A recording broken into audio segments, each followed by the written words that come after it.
अगर competitive exams की बात करें अगर हम, या फिर नीट की बात करें, जेई की बात करें, अगर हम वेस्ट बंगाल को ही पकड़े अगर, तो आज भी सरकारी स्कूल के बच्चे ही टॉप करते हैं। ऐसी कोई बात नहीं है, क्योंकि सरकारी स्कूल में ज़्यादा बच्चे पढ़ते हैं। ठीक है, हर तरह के बच्चे हैं, अमीरों के बच्चे भी हैं, गरीबों के बच्चे, हर मेयार के बच्चे पढ़ते हैं। ठीक है, तो उसमें तो कुछ खराब हो भी सकते हैं। अल्हम्दुलिल्लाह हमारा रिजल्ट इस बार 97% हुआ है। मुतमईन हूँ, लेकिन जिस लेवल से मुतमईन होना चाहिए वो अभी भी नहीं है। हमारे बच्चे और नंबर ला सकते थे, लेकिन न जाने क्या प्रॉब्लम थी कि जितना नंबर आना चाहिए था वो नंबर नहीं आ पाया। ये तो एक सच्चाई है कि कोरोना में जो 2 साल जो लॉस हुआ बच्चों का, और 2 साल जो पढ़ने की आदत नहीं लगी, और उसी में ऑनलाइन की जो आदत लगी, मोबाइल का इस्तेमाल करना, कंप्यूटर का इस्तेमाल करना, स्क्रीन का इस्तेमाल करना, ये जो आदत लगी उसका तो एक भरपाई करना पड़ेगा। और जो 2 साल जो बच्चे नहीं पढ़े हैं, तो जो तसलसल होता है क्लास का, एक क्लास से दूसरे क्लास का, दूसरे क्लास का तीसरे क्लास का, और खासकर साइंस और मैथ के सब्जेक्ट्स में जो तसलसल है, उनका तसलसल तसलसल कहीं ना कहीं टूटा है, जिसका ये असर है। और न इससे बेहतर भी हो सकता था, और अभी इसकी कमी को पूरा करने में तकरीबन 7 से 8 साल लगेंगे। क्योंकि जो बच्चे स्कूल में थे कोरोना के टाइम में, अचानक 2 साल तक उनको स्कूल से दूर रखा गया, तो उनके अंदर जो एक जो तसलसल की जो कमी आई है, एक जो मैंने कंटिन्यूटी थी उनके एजुकेशन सिस्टम में, वो तो कहीं ना कहीं टूटा है। और 2 साल का जो वक्फा होता है काफ़ी लंबा होता है। बिल्कुल। इसकी लेकिन फिर भी जो आपका परसेंटेज आया 98 समथिंग आया, ये एक अच्छा परसेंटेज है।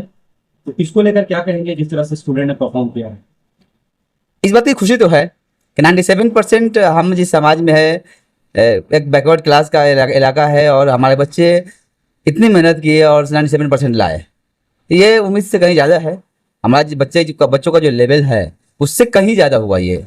और वाकई इसमें हमारे बच्चों ने मेहनत किया है, हमारे टीचर ने मेहनत किया है। के लिए पहले अपने बच्चों को हम एज ए टीचर उनके अंदर थोड़ा सा हम मोटिवेट करना पड़ेगा, ताकि वो अच्छा कर सकते हैं। उनको डिमोरलाइज करने से नहीं होगा, हमको मोटिवेट करना पड़ेगा, हमको उन्हें टाइम देना पड़ेगा। चीज़ तो है कि मोबाइल अभी एक हमारे हमारे जानी दुश्मन समझ लो। और हमारे बच्चों के लिए आप रास्ते से गुजरिए, और ये आप मुशाहिदा कर सकते हैं कि एक रास्ते में अब देखिए बच्चे एक लाइन से, बच्चे 5 बच्चे 6 बच्चे कहीं कहीं 10 10 बच्चे बैठे हुए हैं, अब कंटिन्यू मोबाइल चला रहे हैं। अब बच्चों की उम्र की कोई सीमा नहीं है। 7 साल के भी बच्चे हैं, 10 साल के भी बच्चे हैं, 12 साल के बच्चे हैं, 15 साल के बच्चे हैं, 20 साल के भी बच्चे हैं, और सब एक साथ बैठे हुए हैं और कंटिन्यू मोबाइल में गेम खेल रहे हैं। और हमारे गार्जियनों को कोई फिक्र नहीं है। रास्ते से गुजरिए, स्कूल आवर में गुजरिए, आपको छाई मैदान में बच्चे मिलेंगे, रास्ते में बच्चे मिलेंगे, न स्कूल में है न घर पे है। तो कहीं ना कहीं जिम्मेदार स्कूल भी है, और जिम्मेदार उनके गार्जियन भी हैं, जो बच्चों को कंट्रोल नहीं कर पा रहे हैं, उनको स्कूल में सही वक्त पे नहीं भेज पा रहे सर हैं। मतलब टेक्नोलॉजी का इस्तेमाल बच्चे नहीं कर रहे, टेक्नोलॉजी बच्चों का इस्तेमाल कर बिल्कुल बिल्कुल, हम टेक्नोलॉजी पे हावी नहीं, बल्कि टेक्नोलॉजी हम पे हावी हो गया है। मशीन हमको कैप्चर कर रहा है, अब हम मशीन के साथ चल रहे हैं। रहे। आने वाले वक्त में सर जो आपके 9 से बच्चे 10 में गए हैं 2026 में जो एग्जाम देंगे, उनके लिए कितना पूरी उम्मीद है? मुझे इस बार हमारे जो बच्चे हैं उनसे उम्मीद है कि 600 पार करेंगे। उसमें कुछ 2 4 बच्चे ऐसे हैं जिनसे उम्मीद है कि 600 पार करेंगे। तो इस बार किस तरह से नए तरीके से बच्चों को और तालीम दी जाएगी ताकि 97 को क्रॉस करके 98 या 100% में कन्वर्सन लाया जाए? एक तो उनके जो समेटिव एग्जाम्स हो रहे हैं, उसके बाद गार्जियन को कॉल करना, गार्जियंस को उनकी कमियों को बताना, और बच्चों को उनकी कमियों को बताना। क्लास के दौरान उनको जितना ज़्यादा हो सके हमसे उनके सवालों को जवाब दें, उनके डाउट को क्लियर करें, और उनको क्वेश्चन के पैटर्न के बारे में बताएं कि किस तरह का क्वेश्चन आ सकता है, कहाँ उनको परेशानी होती है, इसको हम आइडेंटिफाई करें। हम 2 4 साल पिछले 2 4 साल के क्वेश्चंस का मुताला करें, और देखें कि क्वेश्चन का लेवल क्या है और हमारे बच्चे कहाँ चूक कर रहे हैं।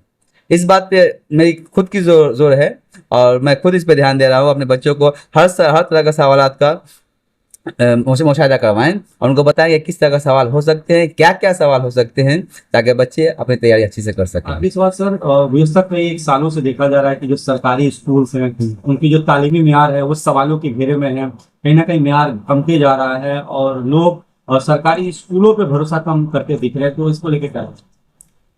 आपको तो पता है कि आज भी अगर कम्पिटिटिव एग्जाम्स की बात करें अगर हम, या फिर नीट की बात करें, जेई की बात करें, अगर हम वेस्ट बंगाल को ही पकड़े अगर, तो आज भी सरकारी स्कूल के बच्चे ही टॉप करते हैं। ऐसी कोई बात नहीं है, क्योंकि सरकारी स्कूल में ज़्यादा बच्चे पढ़ते हैं। ठीक है, हर तरह के बच्चे हैं, अमीरों के बच्चे भी हैं, गरीबों के बच्चे, हर मेयार के बच्चे पढ़ते हैं। ठीक है, तो उसमें तो कुछ खराब हो भी सकते हैं। अब गरीब हैं उनको, अब हैंड टू माउथ हैं वो। ठीक है, अपने बच्चों को सही से पढ़ा नहीं पाते, सही तालीम नहीं दे पाते हैं, तो कहीं ना कहीं एक चूक होती है। वरना आज भी हिंदुस्तान में या पूरे बंगाल की बात करें हम, तो आज भी सबसे अच्छा रिजल्ट सरकारी स्कूलों का ही होता है, क्योंकि सरकारी स्कूल में जो टीचर हैं वो काबिल हैं। लेकिन ऐसे कहीं ना कहीं इस तालीमी मेयार के मामला में लोग सवाल खड़े करते हैं। जी बिल्कुल सवाल करेंगे, क्यों नहीं करेंगे, क्योंकि कहीं ना कहीं मेयार मेयार खराब नहीं है। अब बच्चे आ रहे हैं एक स्कूल में, एक प्राइवेट स्कूल के सर अगर मुआवजा करते हैं, वहाँ पे एक क्लास में 40 बच्चे हैं, हमारे एक क्लास में 70 से ऊपर बच्चे हैं। जगह की कमी है, हमारे पास वो इंफ्रास्ट्रक्चर नहीं है कि हम बच्चों को हर तरह से तैयार कर सकें। तो हमारे पास अगर वो इंफ्रास्ट्रक्चर हो, अब हमारे स्कूल को देख लीजिए, जितने रूम उतने बच्चे, हमारे पास एक भी एक्स्ट्रा रूम नहीं है। तो अगर मान लीजिए अगर हम कुछ करना चाहते हैं, कुछ को करिकुलर करना चाहते हैं, अगर हम एक स्मार्ट क्लास बनाना चाहते हैं, तो हमारे पास ऐसा ऐसा कुछ नहीं है। हमारे पास तो डेस्क रखने की जगह नहीं है, हमारे पास इतने बेंच और बच्चे हैं कि हमारे पास डेस्क रखने की जगह नहीं है। आप देख सकते हैं हमारे क्लास में एक भी डेस्क नहीं है। Sir as a school teacher अपने स्कूल के गार्जियंस को क्या मैसेज देना चाहेंगे, क्या रिक्वेस्ट करना चाहेंगे, क्या पैगाम देना चाहेंगे? गार्जियन से हमारा यही रिक्वेस्ट है कि आप बच्चों को ख्याल रखें, बच्चों पर ख्याल रखें वो क्या कर रहे हैं। उनको मोबाइल से, बच्चों को मोबाइल से दूर रखें। ज़रूरत के तहत कहीं कॉल करना है या कोई टीचर ने कुछ भेजा है मैसेज, सिर्फ उसके लिए गेम खेलने से दूर रखें। व्हाट्सएप, फेसबुक, इंस्टाग्राम, स्नैपचैट और बहुत सारी सोशल साइट्स हैं, उनसे बच्चों को दूर रखें। और बच्चे क्या कर रहे हैं, दिन भर स्कूल में क्या किए, उसका आप हिसाब लें।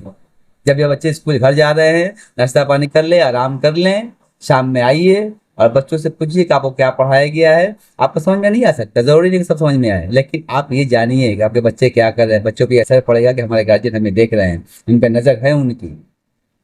इंशाल्लाह बच्चे पढ़ने पर ध्यान देंगे और रिजल्ट अच्छा होगा। शुक्रिया।